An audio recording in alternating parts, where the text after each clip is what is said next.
High, আমি পৌলি। বেশ কিছুদিন ঘরে থাকার দরুন চলে গেছিলাম একটুখানি আউটিংয়ে, আর সেটা ছিল এই সুন্দর একটা ক্যাফেতে।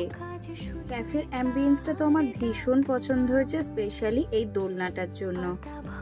ক্যাফেটা ঠিক কতখানি সুন্দর সেটা তো তোমরা দেখেই বুঝতে পারছো। আর আমার স্পেশালি দোতলাটা ভীষণ পছন্দ হয়ে গেছিলো, তাই আমি দোতলায় গিয়েই বসে অর্ডার করেছিলাম। আর ভিউজটা দেখো, জাস্ট অসাধারণ ছিল। এটা ছিল ওদের লোকেশন।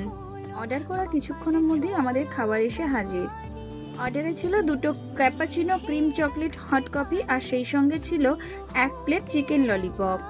প্রাইস ছিল কফি 60 টাকা করে, আর চিকেন ললিপপটা ছিল 150 টাকা। স্বাদে বলছি অসাধারণ ছিল খেতে। তোমরাও কিন্তু চাইলে এই ক্যাফেটা থেকে একটা দিন ঘুরে আসতেই পারো। আর ওদের পার্কিং লটটা ছিল বিশাল বড়। চলো তবে আজকের মতন এই পর্যন্তই, দেখা হচ্ছে পরবর্তী ভিডিওতে। বাই।